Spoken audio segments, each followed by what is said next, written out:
G'day, hey, hi, and welcome. Hey, Gazoo, what's up, buddy? Yeah? What, Timmy's down the well? Is that what you said? Or more treats? Which is it? Poor old guy. He's like, that's how he talks. Oh, there's the tree tangerine. Okay.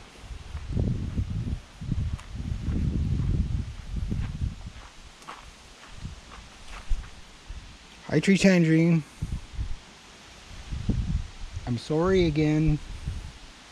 Yeah, today's adventure for the poor tree tangerine. This poor little saw. I still don't got the low speed settled out yet. But if you guys been following my channel, you guys probably saw the Adventures of the Tree Tangerine Part 1. When how to properly dull a chainsaw, right? You probably saw that video, and maybe you laughed at him, maybe you did, maybe you thought that was the right thing to do, and you gotta laugh at it when little stumplings wear body armor. Yeah. And then there was, I sharpened them up, good and dandy, not perfect, but good and dandy. And then, oh, what's that board from? Huh. Anyway, I took him out again. He was like a champion until I hit the stupid tomato cage. Sorry. So I sharpened him up again. He was dandy today. He was dandy, but I was brushing today. So weird thing happened. I think this chainsaw may have been a metal detector in his former life. Let me tell you about the time my chainsaw puked itself out. That day was today. So he's back on there. How's the tea? It's not bad. It's not too bad. Oh, chains. Okay, that's good. Yeah, it's not too loose, not too tight. Nice and okay. Yeah. Ooh. Ooh.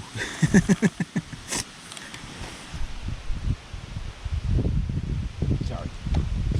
Anyway, yeah, everything was going good. I was brushing. When you're brushing your saw sideways, and I'm watching out for everything. I'm brushing around like an old shed type of thing, and everything was going good. And I was down to about the last or so little piece of brush to, little stumpling trees thing. I did that, and I hear it, and the thing just jams up on me, and I had basically barbed wire like this stuff basically just sucked up right into it there. I had to take everything apart and whatever. So then I put it back together. I checked out the clutch and everything. It didn't see it jammed it before it did any real big damage. Put the chain back on. I run my chains, like right now it's, the chain's still warm, so it runs a little tighter than that when it's that's probably the tight spot there. So that's probably just about perfect, actually, to be honest with you. So I run it about like that, and sideways, everything like that was going. And then I was brushing, and everything was going good, and all of a sudden there's a bing, and I noticed like my bar wasn't going through the brush, and then I noticed, hey, my chain is not on my bar.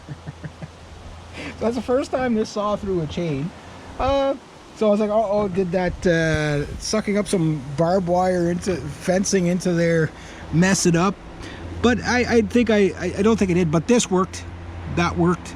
That saved me. Don't really like throwing a chain. Dangers of that. So one little tip, I guess, about this video is when you're brushing, to know what side of the saw to be on in case you do throw a chain. So I tend to be like this. I mean, a chain could always come this way, but considering the laws of inertia are going this way, no matter which way you're cutting, the chances are the chain's going to go this way or come back this way, right? So you can see that's the whole point of these things, is to stop a chain from cutting your leg off if it does throw itself. Now, I don't know if you can see the pulley in there.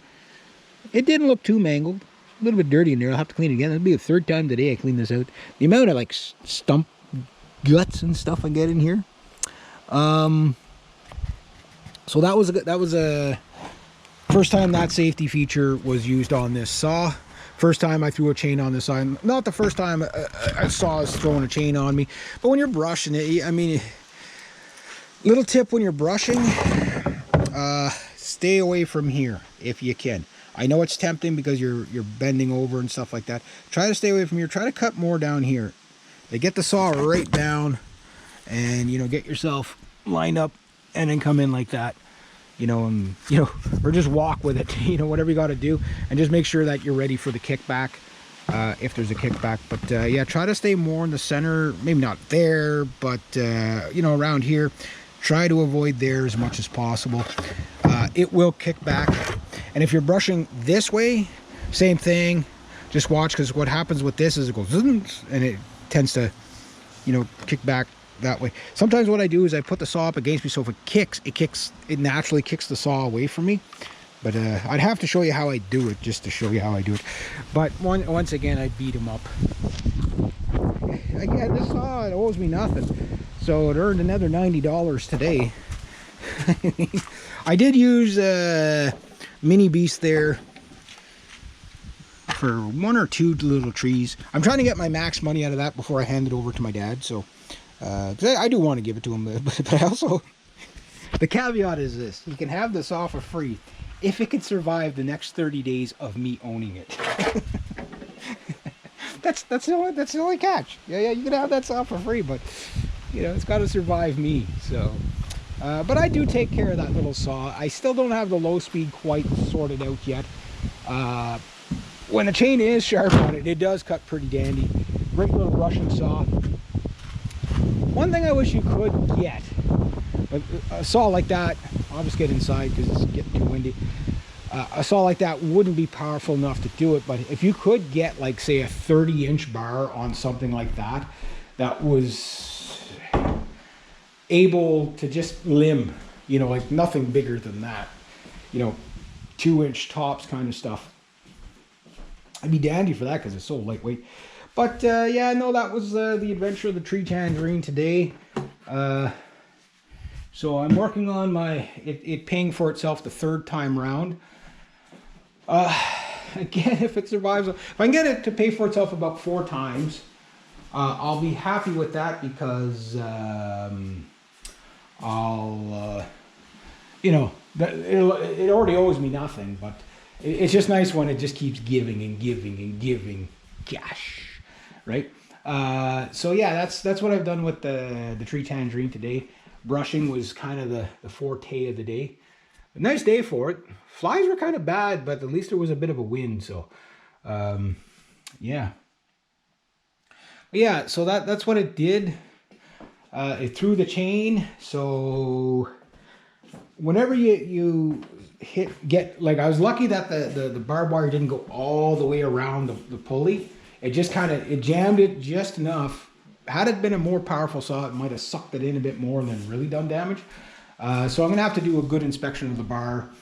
The chain, I think, is fine. I think it just came off because when I put the chain back on, I probably didn't seat the chain on the sprocket quite properly. And maybe I didn't get the cover on probably as good as I probably should have. Because I kind of rushed it a bit. So that's probably why it came out. But what I'm worried about, I remember my dad had a home like that. For whatever happened to it, like, this thing would throw a chain like every 10 minutes. Like, it was the most frustrating saw ever. So was it the pulley? Was it the bar? Was it the chain? Was it a combination of all three? Was it the brand? Home lights. Swear by them or swear at them? Swear at them. Swear at them. But anyway, yeah, so, but, like, you can only use a saw so much, but I just wanted to show that safety feature and why it's there. And, when you see the chain hanging off the saw, the only other time I've had it is when 2 blocks sheared and kind of pulled my chain off the saw. And that chain was really, really done. But that chain still got lots of life left in it. It's quick to sharpen. That's one nice thing about that. Whatever kind of chain that is, it's probably an original still or a husky chain.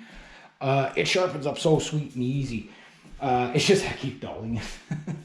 But that's what I use that saw for, is the brushing and the close to the ground stuff and close to the metal object stuff, and use it to as a metal detector. Don't really recommend using your chainsaw as a metal detector, but if you have two chainsaws, pick one for that task. That poor chainsaw. But other than that, yeah, it's a great little saw. Just got to sort out the low speed, and then like it's smooth. It's very, one thing about Huskies is they're very smooth. I do notice that. So I'm gonna wrap it up because it's not a bad day. Got things done. Just wanted to tell you about the time my chainsaw puked out a chain. And just, something for people to think about when you're adjusting your chain tension and stuff like that. Don't run it too tight, don't run it too loose.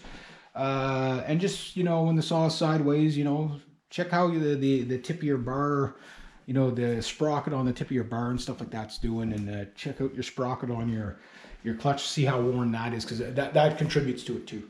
So anyway, there you go. Well, right where we started. Hey, Gazoo, what do you got to say? Want to add anything to that? No? Not really?